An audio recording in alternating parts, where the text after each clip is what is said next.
Hello chillers! Ayan, so ang tagal-tagal kong walang vlog. Tingin ko kayo.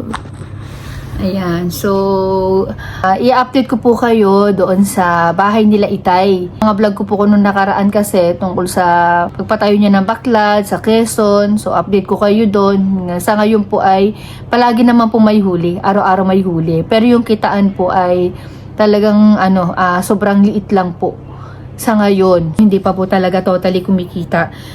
Bali po kasi inaabangan ng Itay yung habagat na tinatawag kasi the more daw na maulan para may bumaba dyang bagyo, mas marami daw pong huli yung baklad na yun. So sa ngayon, kalma-kalma lang muna kami kung ano yung nauhuli doon. Pang-ulam, tapos yung iba binebenta, ayun. May benta naman, kaya lang sakto lang halos na pambigas. Ngayon naman po, nakalipat na po sila, pero po wala po kami dito nung lumipat sila. Kaya ang mama lang po at saka yung sister ko po yung lumipat.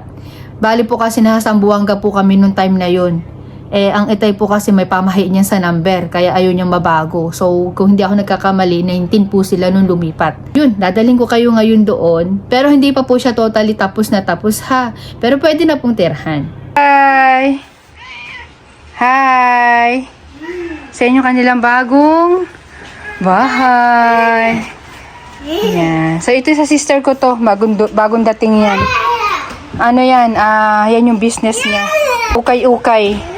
Tisas Cloths. Itong pinto na to, si ito yung gumawa niyan. May mga tambak-tambak dyan, pero yan yung pinakang living room. Tapos yung ginamit dito na mga sahig nila, binil. Pero yung binil po na lang to, nabibili lang sa Shopee. Mumurahin lang to. At mayroon po ditong cute-cute na husyana.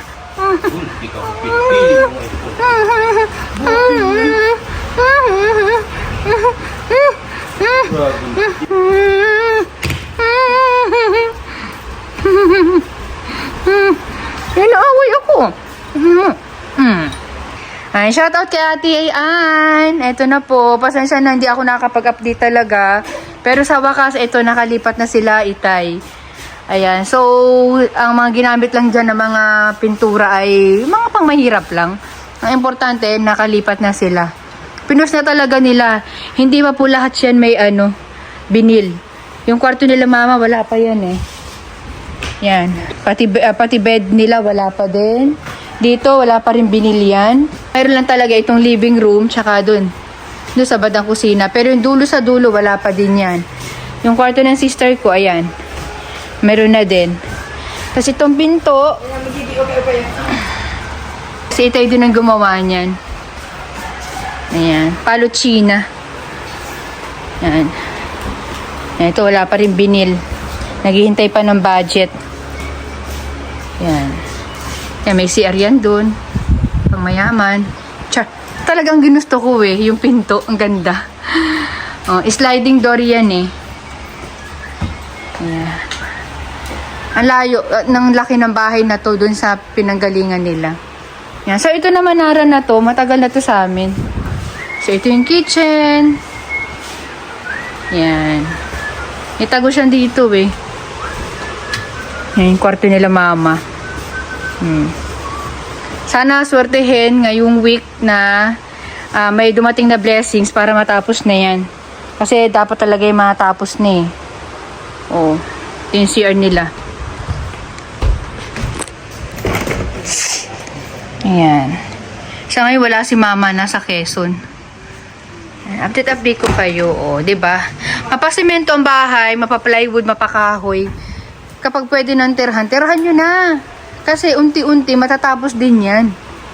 Ito nabili to sa Shopee. Ng sister ko. Yung tinatawag na malupit, talaga pang mayaman. Ayan. So ito yung kanilang hindi, may tawag doon. Bukod sa 7-Eleven. Pantry nila yan. Matindi yan. Iba yan. Kayo lang marami hinahanap na.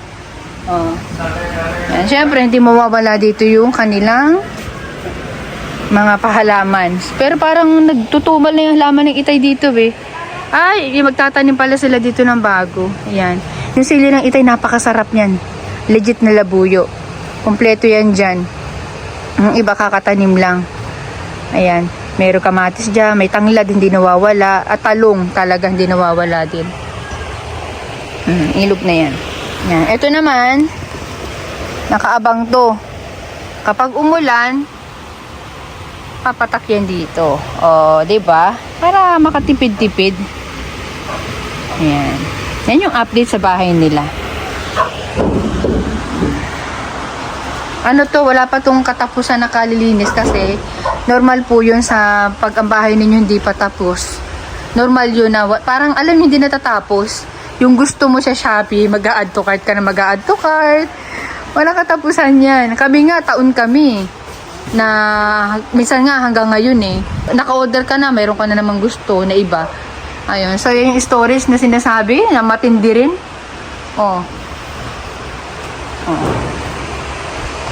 Iba yan. Oh. Ano yung mga gamit ng itay dyan?